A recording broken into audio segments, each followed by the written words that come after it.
now I'm in Mumbai, which is the commercial capital of India and one of the largest cities in the whole world. And in this video, we're gonna try to explore this historic city without spending $5. Let's do this.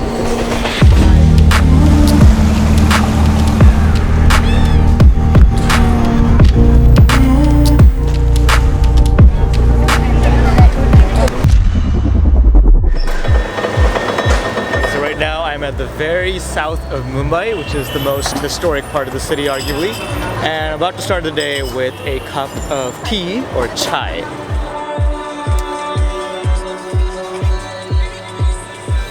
So one of the best things about living in the subcontinent is that a cup of tea or chai costs like 10 rupees. Anyways, let's talk about the history of Mumbai. Originally, Mumbai was not the city that we see today. It was an archipelago of about like 7 islands. People had really lived here since the Stone Age. Around 1000 BC, this region was heavily involved with trade with the Egyptian and the Persian empires. And then in the 3rd century BC, this whole region came under the influence of the Mauryan Empire, and that's when it really became a center of Hindu, Buddhist religion and culture. And it stayed that way for more than 1,000 years after that. And the best place to tell you the story of that time is not here, but 10 kilometers off the coast of Mumbai, that way.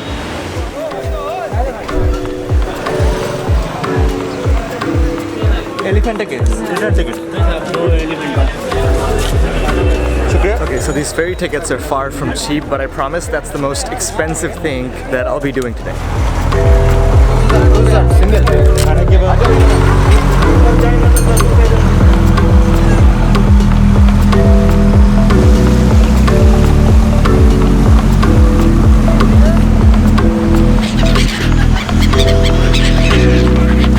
Once you're on the ferry, you can pay an extra 10 rupees to get on top of it and chill with all these seagulls, I guess. I'm seriously worried that one of them is gonna shit on me right now.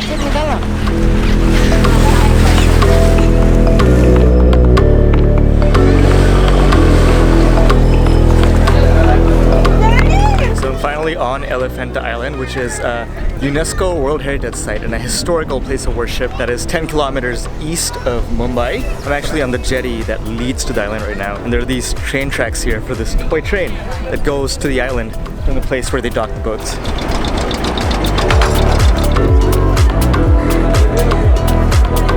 There's all these animals on the island. There's like cows roaming everywhere. There's a goat, there's a puppy too. And now I'm on these steps that sort of lead up to the Elephanta, the caves itself. And in front of me are all these freaking monkeys.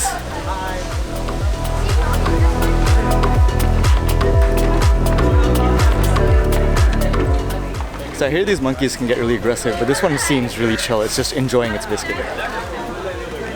Just found a baby monkey.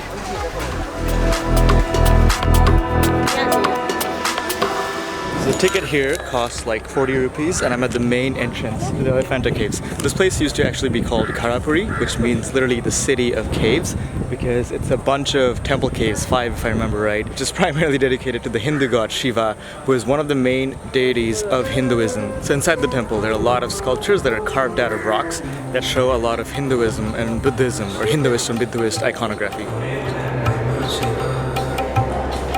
Okay, behind me is the main attraction of Elephanta Island, which is the 3-faced Shiva. It's a 20-foot high statue, and the 3 faces of Shiva represent the 3 essential aspects of him, which is creation on one side, protection in the middle, and destruction on the other side. So when you go into the main gate, you see 2 more statues on each side of Shiva. On one side you have the Nataraj, which shows him as the Lord of Dance. And on the other side you have one called the Yogeshvara, which shows him as the Lord of Yoga. Unfortunately, a lot of these statues have been defaced and destroyed over the years, so there's not a lot left of them.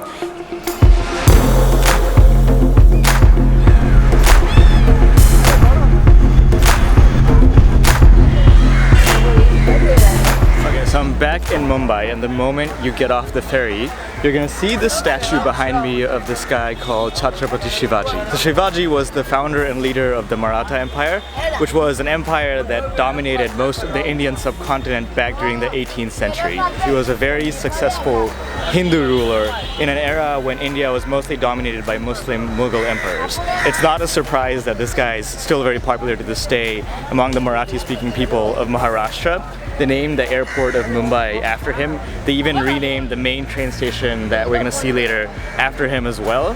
They're actually trying to make a 700 feet statue of him right off the coast. Yep, that's 700 feet, which is supposed to be the biggest statue in the world once it's completed. And to put that into context, 700 feet is like a 70-story building. It's that height. But interestingly, Shivaji never lived here.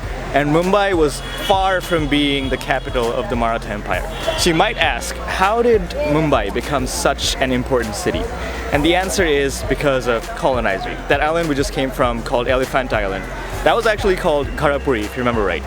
In 16th century, a bunch of European merchants actually landed there, and then they saw this huge elephant statue. Then they decided to call that whole island Elephanta Island because that's the first thing they saw. Colonizers in India, and you're probably thinking I'm talking about the Brits.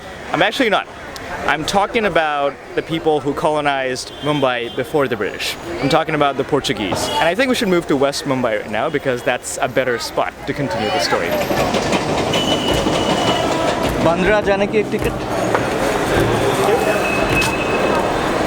So I just got a train ticket for going like 10 kilometers and it cost me 10 rupees.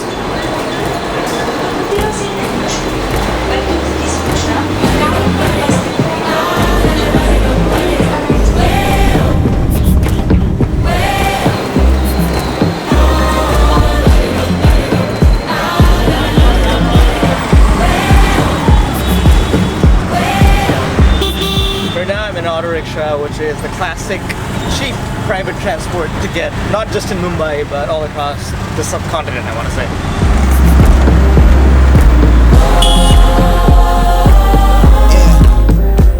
Okay, so I'm finally on the west side. I'm right next to this fort called Bandra Fort that was built by the Portuguese. So the Portuguese, like I said, were the first Europeans to come here. Portuguese explorer came across this bay in 1508 and called it Bombay, which literally means good bay in Portuguese. And then in 1535 they had this peace and commerce agreement with the Sultan of Gujarat where they were handed over all the 7 islands of Mumbai and the surrounding area. This fort that's closed right now in front of me was built in 1640 by the Portuguese as a sort of outpost in the Arabian Sea and to watch over this bay and the island that they owned. And if you're thinking why this is called the Arabian Sea, I was surprised to find too that Mumbai is actually closer to some Arab countries than it is to other parts of India, which is crazy to me. So this fort is like 80 feet high and has several levels from the seaside all the way to the top.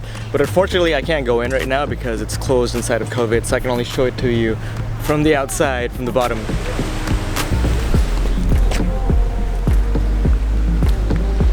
Now let's talk about how England come into this picture.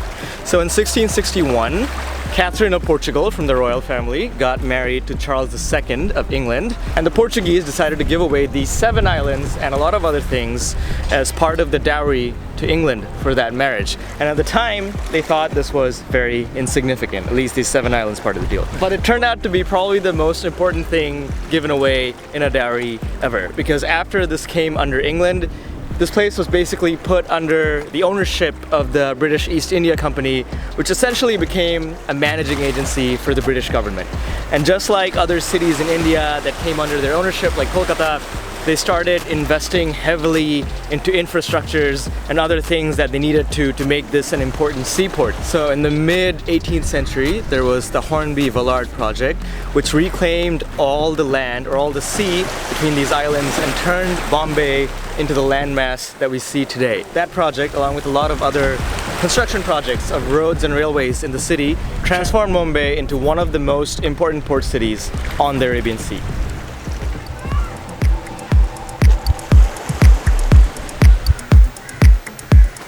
British history is all fun and great, but I am starving right now, and I feel like I need some street food from Mumbai.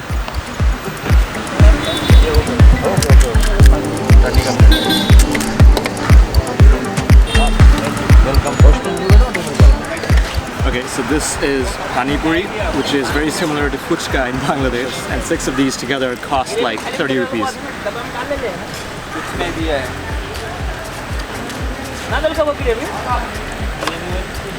It's delicious. It's definitely got a lot less spices than I'm used to in Bangladesh though.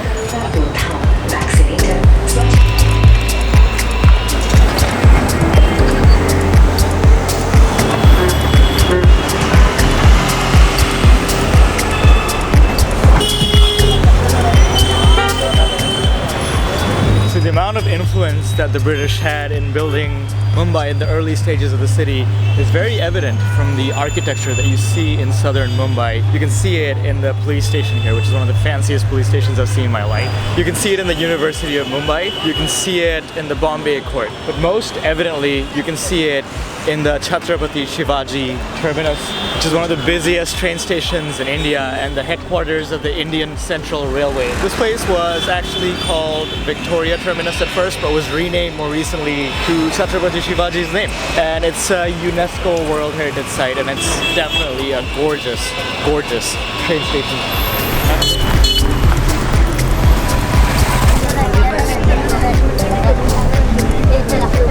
So I can't talk about British monuments in Mumbai without mentioning the most famous British monument in India, the Gateway of India, which is kind of where we started the vlog.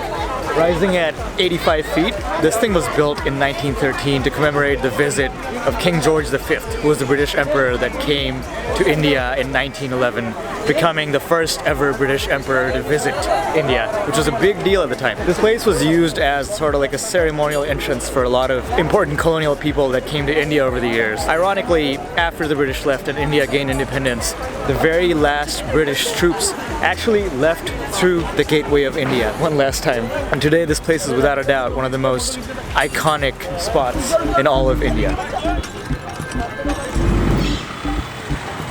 Okay, for a bonus section in this video, I'm gonna finish the vlog today in front of the residence of Shah Rukh Khan, who's not a politician, but probably one of the most influential people in the world, and definitely one of the biggest actors of Bollywood. This guy is as famous as it gets in this country. And honestly, I'm just here because I was a huge fan of this guy. I was idolizing him growing up. When I was a little kid, I had cassettes, not of his movies, but of the songs in his movies. And me and my sister used to listen to them and have a damn good time when I was a kid. So I just had to come and see this place. Clearly, there's a lot more security here than I expected. All right, that's gonna be it for this video. If you like the video, don't forget to like it. If you want to see more videos from me, feel free to subscribe to my channel or follow my page.